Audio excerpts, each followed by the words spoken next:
Oke guys, welcome back to Ginosis dalam pembahasan alur cerita Perfect World One Misi G episode ke-198.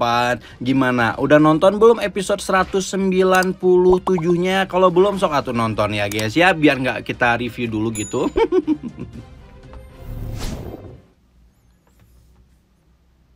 Seperti yang udah sama-sama kita lihat di episode sebelumnya, ketika melihat banyak dewa surgawi yang ngajakin dia tawuran, Xiao masih tampak tenang hingga membuat Cao Yusang gemes sendiri ketika memintanya tidak gegabah dan mengajaknya untuk melarikan diri saja. Namun ketika Cao Yusang berusaha untuk lari, tabir pelindung yang dibentuk oleh para dewa surgawi itu ternyata memenjara seluruh arena pertandingan kuno abadi. Dan akhirnya menyebabkan Tianji juga ikut tersinggung karena melihat ada orang luar yang berusaha untuk mengganggu mereka. Untungnya Zesian buru-buru menenangkan Tianji dan meminta Raja 10 Mahkota itu untuk fokus mencari jalan keluar.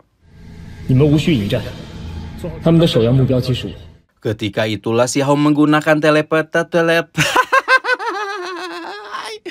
telepati untuk berbicara dengan ahli lain di dalam tabir, meminta mereka untuk tidak ikut bertarung dan lebih baik mempersiapkan untuk pergi. Setelah itu tanpa babi bu, Xiao segera menarik keluar pedang gunturnya sebelum kemudian melesat ke arah bapak-bapak dewa surgawi yang udah ngajakin dia baku hantam. Melihat apa yang mereka buru mulai bergerak, bapak-bapak dewa surgawi pun merasa kesal melihat junior tidak tahu diri ini tentu tidak mau diam saja sebelum akhirnya ikut menarik senjata mereka masing-masing dan mengambil tindakan ketika melakukan beberapa pertukaran dengan Xiao di dalam tabir pelindung.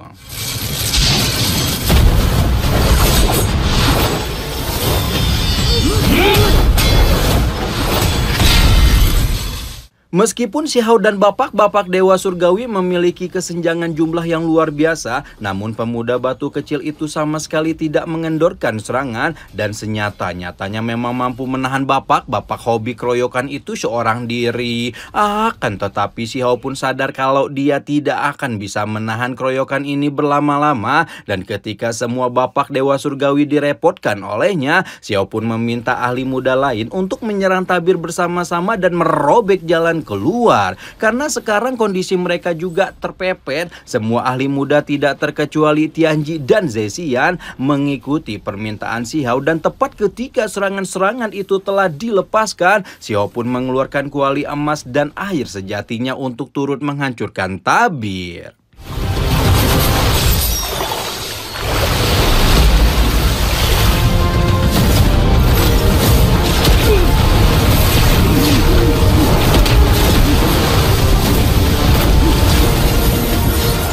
Segera setelah tabir dihancurkan, Tianji dan Zesian mengambil tindakan pertama untuk lari sementara para bapak-bapak sedang diperangkap dalam tabir air sejati oleh Xiao. Nah, meskipun Tianji dan Zesian pergi, tiga rekan Xiao yaitu Shi Yi, Cao Yusang, dan Chang Gong yang malah masih terdiam sehingga Xiao pun memaksa mereka untuk pergi setelah sebelumnya meyakinkan bahwa dia memiliki cara untuk melepaskan diri dari perburuan ini. Tiga ahli muda yang masih tinggal tahu paham bahwa pemuda itu tidak akan mengeluarkan omong kosong dan akhirnya memutuskan pergi lebih dulu karena yakin Xiao adalah orang paling kompeten dalam melarikan diri dibanding mereka semua. Tidak ingin dipermainkan terus-menerus oleh generasi muda seperti Huang, bapak-bapak dewa surgawi pun akhirnya menyatukan kekuatan untuk menghancurkan tabir air sejati sebelum menyebar dan melakukan pengejaran secara terpisah. Dalam pengejaran terpisah tersebut ada 4 dewa surgawi yang melesat ke arah Xiao melarikan diri dan hanya dalam waktu singkat berhasil mengejar sang raja iblis sebelum mengelilinginya seolah masih belum puas melakukan keroyokan kayak yang siapa gitu ya demennya gitu ya pakai gitu-gituan. Melihat Xiao sudah terpojok, seorang dewa surgawi pun tanpa menahan diri sama sekali melayangkan serangan kejam ke arahnya. Tapi tiba-tiba saja leluhur klan jiwa 8 lengan yang Karena kita lupa dulu dikasih nama siapa, jadi sekarang kita sebut aja Mbah Sukijan ya. Muncul di hadapan si Hao dan memblokir serangan si Dewa Surgawi dengan mudah. Ternyata si Hao yang sudah menyadari upaya aliran besar untuk membobol alam kuno abadi telah meminta tolong kepada Sukijan untuk membantunya. Namun karena penduduk asli tidak dapat mendekati medan pertempuran kuno, si Hao pun menarik para Dewa Surgawi ke tempat yang agak jauh dengan arena pertandingan kuno abadi. Nah, sekarang mereka telah berada di luar jangkauan hukum medan pertempuran kuno. Sukijan pun bisa mengambil tindakan ketika dengan mudah menangkap antek Dajjal itu dan membiarkan si Hao mencabut nyawa mereka. Mamam. Dengan bantuan Mbah Sukijan, si Hao pun mampu menghabisi seluruh dewa surgawi yang memburunya sebelum kemudian ikut kembali ke alam pemujaan roh untuk meminta bantuan lagi kepada sang leluhur klan jiwa 8 lengan untuk membuka peti mati kuno yang dia bawa dari domain keberuntungan utama. Namun setelah mendapat bantuan dari Sukijan untuk mengeluarkan kitab dan benih kuno, si Hao dan bahkan Sukijan pun tidak dapat membacanya karena menurut leluhur klan jiwa 8 lengan itu tidak ada satupun orang di alam kuno abadi saat ini yang bisa menerjemahkannya. Lebih dari itu, Sukijan meminta si Hao untuk retreat sementara waktu dari alam kuno abadi karena pasti akan ada lebih banyak antek Dajjal aliran besar yang memburunya.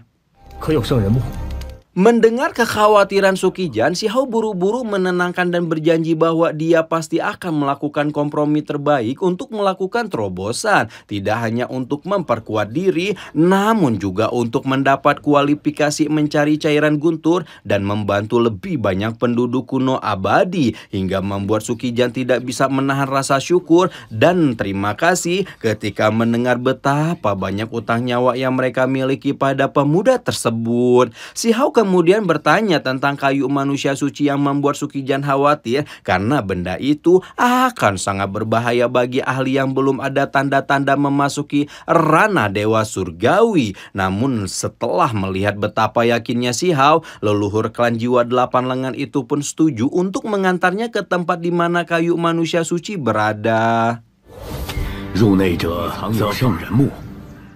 Setelah melewati perjalanan yang cukup panjang, si Hao dan Sukijan pun tiba di hutan kayu manusia suci di mana leluhur klan jiwa 8 lengan itu tidak bisa mendampingi si Hao lebih lama karena siapapun yang memasuki hutan akan kehilangan kekuatan sihir sementara. Si Hao sama sekali tidak keberatan karena dia pun tidak ingin melibatkan Sukijan dalam bahaya. Sepeninggalan Sukijan, si Hao pun masuk lebih jauh ke dalam hutan kayu manusia suci dan langsung disambut dengan kabut racun kayu manusia suci yang memang terkenal bisa membaptis jiwa dan memurnikan tubuh seseorang. Karena mager menyelesaikan masalah ini sendiri, si Hao pun membangunkan 2 tim sesnya. Siapa lagi kalau bukan si Batian dan Huangdi untuk membantunya mengurus kabut kayu manusia suci.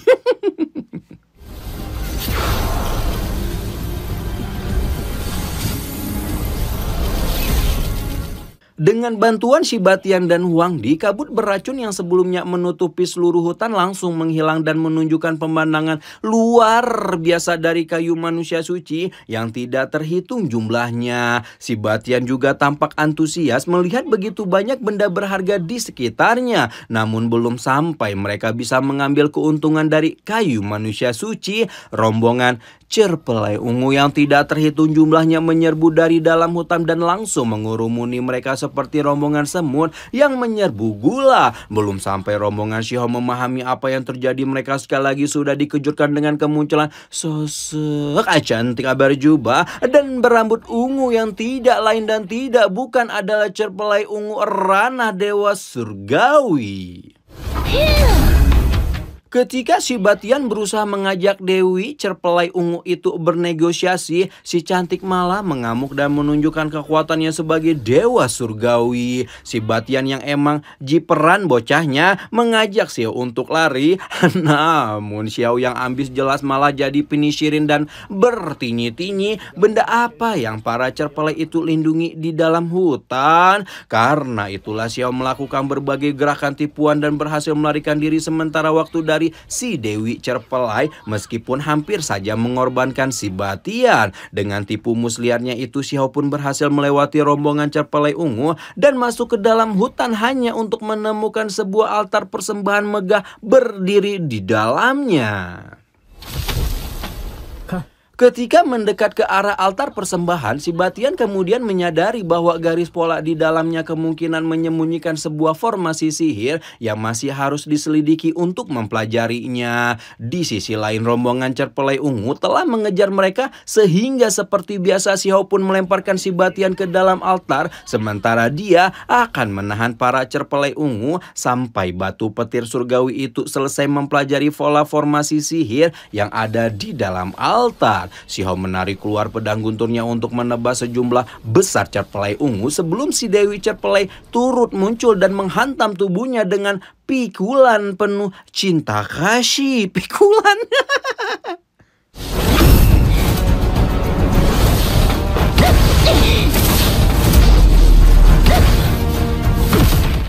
Xiao terdorong mundur beberapa langkah tanpa rasa dirugikan. Ya, hitung-hitung rezeki nomplok lah ya, bisa bertemu gadis gemuk di tengah hutan belantara seperti ini. Masih ingat kan gadis gemuk teh apa?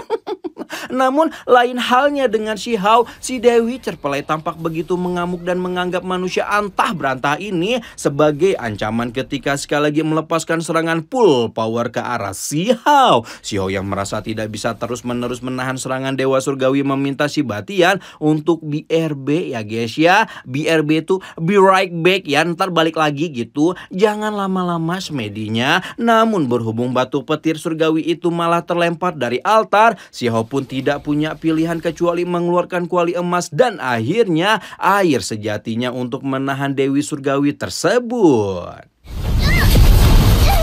Air sejati adalah musuh semua umat penduduk asli alam kuno abadi. Dan oleh karena itulah setelah terkena air sejati yang tentunya terasa sangat sakit, Dewi Cerpelai ungu surgawi pun menjadi semakin marah dan akhirnya memerintahkan seluruh bawahannya untuk menyerang Xiao. Xiao membentuk sebuah tabir pelindung air sejati untuk menghalau para Cerpelai. Namun sepertinya Cerpelai kerucil itu tidak takut mati dan terus menyerbu ke arahnya hingga menyebabkan tabir pelindung mulai kehilangan efek. Merasa tidak bisa membuang lebih banyak waktu, akhirnya Xiao pun memadukan serangan air sejati dengan peta 10.000 roh yang akhirnya berhasil menghancurkan seluruh anggota gerombolan Cerpelai ungu.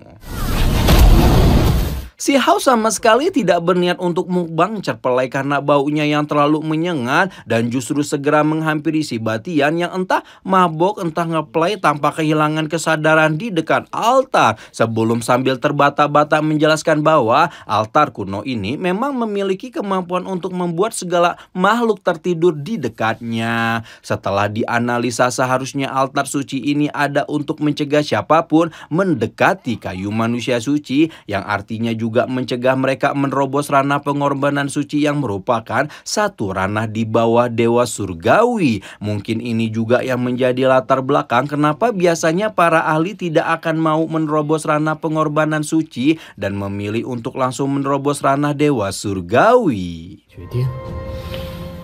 Dari rumor yang telah menyebar secara umum itulah, Xiao justru jadi berpikir bahwa menjadi Dewa Surgawi tanpa menerobos ranah pengorbanan suci sama halnya dengan raja tanpa pengalaman, dan siapapun raja yang menjadi dewa tanpa pengalaman akan sulit untuk memberantas korupsi. Kesulitan untuk mencapai puncak jalan taoismenya sendiri maksudnya.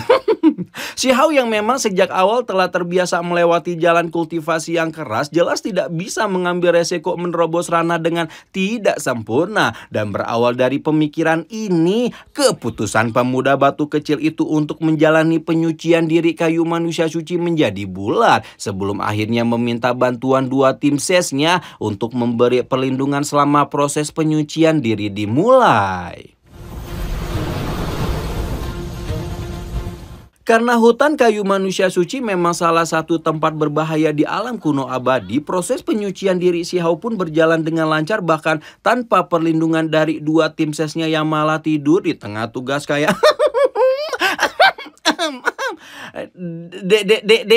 DPR.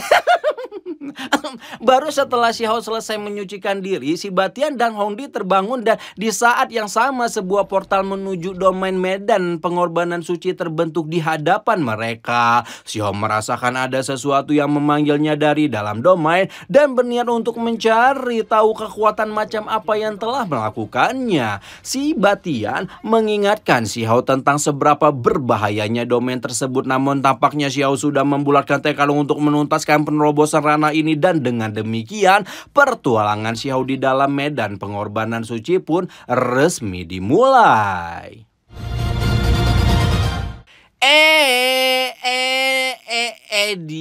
Akhirnya Xiao ada tanda-tanda nerobos ranah lagi ya guys ya. Yang masih bingung gimana ranah di PW kita spill lagi ya. Jadi Xiao sekarang ada di ranah Dewa Sejati. Atasnya Dewa Sejati itu ada ranah pengorbanan suci. Baru abis itu ranah Dewa Surgawi. Nah tapi orang-orang banyak tuh yang nyekip ranah pengorbanan suci. Kemungkinan karena susah harus ngelewatin penyucian kayu manusia suci. Akhirnya akselerasi ke ranah Dewa Surgawi ya guys ya. Tapi Xiao nggak mau tuh yang pakai nyekip-nyekip. Jadilah dia nekat ke hutan kayu manusia suci dan OTW menjelajah medan pengorbanan suci untuk benar-benar menyempurnakan ranah ini.